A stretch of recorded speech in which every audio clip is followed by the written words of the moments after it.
할렐루야. 6월 29일 월요일 매일 성경 묵상입니다. 오늘 말씀은 고린도전서 16장 1절에서 12절의 말씀입니다. 우리나라가 6.25 전쟁 직후 많은 교회가 극심한 가난 속에 있었습니다. 물론 교회뿐만 아니라 모든 사람들이 그랬었겠죠. 당시 농촌 교회 성도들은 성경 말씀대로 헌금을 드려야 되는데 헌금할 돈이 없어서 밥을 지을 때마다 쌀을 한 굼씩 따로 모았다고 해요. 주일이 되면 그 쌀을 모아서 교회에 가져왔고 교회는 그것을 팔아 전도와 구제와 목사님 생활에 사용을 했습니다. 가난했지만은 이렇게 하나님의 나라를 위해서 기꺼이 드렸던 성도들의 헌신으로 한국교회는 놀라운 부흥을 경험하게 되었죠. 그걸 성미라고 하잖아요.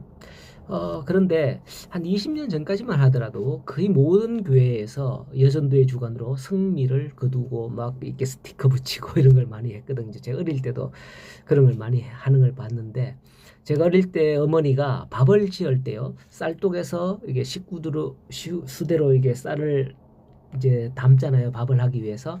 그 전에 가장 먼저 딱 해서 그 옆에 성미 주머니가 있어요. 거기서 성미 주머니에 한번 먼저 담는 것을 보았습니다. 그렇게 일주일을 모은 후에 그 성미를 교회에 내는 걸 봤죠. 예전에는 그렇게 성미를 했었는데요. 가난하고 어려운 사람 또 목사님의 생활비를 보태기 위해서 그렇게 했던 것이죠. 자, 오늘 말씀에 보면 바울이 연보에 관한 권면을 하는 말씀이 나옵니다. 이 말씀을 가지고 목사님들 중에서 설교를 하면서 헌금할 때는 이렇게 해야 된다 하면서 고린도전서 16장에 있다라고 본문을 삼아서 이렇게 말씀을 하시는데, 사실 여기서 바울이 말씀하는 것은 헌금이 아니라 연보입니다. 연보. 1절에 보면 성도를 위하여 연보하는 것에 관하여는 내가 갈라디아 교회들에게 명한 것 같이 너희도 그렇게 하라라고 했습니다. 하나님께 드리는 헌금이 아니라 성도를 위하는 연보라고 하죠. 그러면 이 연보라는 뜻이 무엇일까요? 연보, 이 말은 내어놓다 기부하다의 연, 한자어 연과 돕다 보태다의 보, 이 연보, 내놓다 기부하다 보태다 돕다, 이런 뜻이에요. 즉 연보라는 뜻은 남을 돕기 위해서 자신의 것을 내어놓다 보탠다, 이런 말인데, 오늘날로 말하자면 구제 헌금에 가깝다고 할까요? 오늘날의 교회에서 하나님께 드리는 것을 뭐라 하느냐 하면 헌금 또는 헌물 뭐 이렇게 하잖아요. 근데 또 여기서 또 생각해 볼 거는, 우리 하나님께 현금을 드려야, 수표 말고 현금, 이게 아니고 현은 여잖아요. 그죠? 예, 헌신할 때 예, 헌자예요. 헌금, 헌물이라는데 이 모든 것을 예물이라고 합니다. 헌금이라는 말에는 하나님께 드리는 금전적인 의미이고, 헌물이라는 말에는 금전 이외에 들어지는 어떤 물건, 뭐 식사 대접, 뭐 수박, 과일 제공 뭐 하는 그런 헌물이죠. 그런 건. 자, 그리고 예물이라고 하면 이런 목사님이 이제 헌금을 받아서 기도할 때 하나님께 예물 드리게 해주셔서 감사합니다, 예물 드립니다, 이렇게 말을 하잖아요. 그것은 금전과 각종 헌물을 포함하여 예배 시에 하나님께 드리는 그 말이기도 합니다.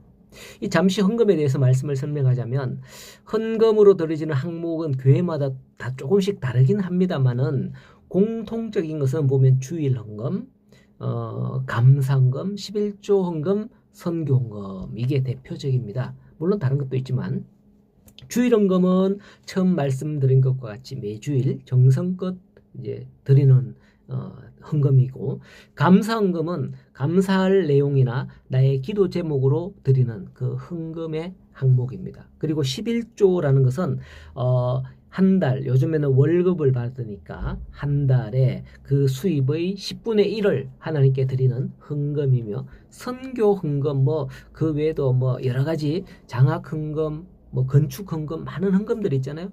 선교 헌금은 전도와 선교를 위한 목적으로 드리는 헌금이고, 뭐 이렇게 나아갑니다. 자, 구약 시대에는 양이나 소를 제사의 예물로 드렸죠. 신약 시대 이후로는 교회에 모이는 성도들이 이러한 헌금을 드리게 되었습니다.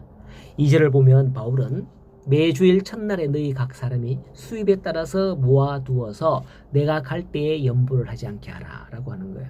바울은 고린도 교회 성도들에게 연부를 미리 준비함으로써 자기가 고린도에 이를 때 허둥지둥 돈을 걷는 그런 일이 없도록 하라 라고 권면하는 거죠. 우리가 준비하는 헌금도 이와 같은 마음으로 해야 할 겁니다. 이렇게 연보를 하는 이유는 3절에 보니 너희의 은혜를 예루살렘으로 가져가게 하리니 라고 합니다. 예루살렘 교회를 위해서 연보를 부탁을 하는 거죠. 아마 당시 예루살렘과 유대 지역에 흉년이 있었던 것으로 사도행전 11장에서 파악할 수 있습니다. 그래서 바울은 여러 이방에 흩어진 교회들에게 예루살렘의 가난한 성도들을 돕기 위해서 연보를 부탁했을 것으로 보이는 거예요. 또 로마서 15장에 의하면 이방인들이 그들의 영적인 것을 나누어 가졌으면 육적인 것으로 그들을 섬기는 것이 마땅하니 라고 하죠. 바울은 이방인 성도들이 받은 바 복음의 빛을 물질로 섬기는 것이 마땅하다라고 가르치는 겁니다. 그렇습니다. 오늘날도 우리들은 어떤 복음의 빛을 지고 있을까요? 우리가 받은 복음과 구원은 저절로 생겨난 게 아닙니다. 우리 또 다른 이들에게 이 복음을 흘려보내기 위해서 해야 할 일이 있는 겁니다. 또 그것을 하는 이들에게 도움을 주고 그 일들을 할 수 있도록 해야 하는 거죠. 그러한 명목으로 우리가 하나님 앞에 헌금을 드리고 이 헌금을 통해서 하나님의 나라가 확장되어지도록 하는 거예요. 그것을 다시 한 번 더 생각해보는 오늘 말씀의 묵상이 되기를 소원합니다. 오늘도 우리를 인도하시는 그 하나님의 은혜가 저와 여러분들에게 함께하기를 간절히 소원합니다.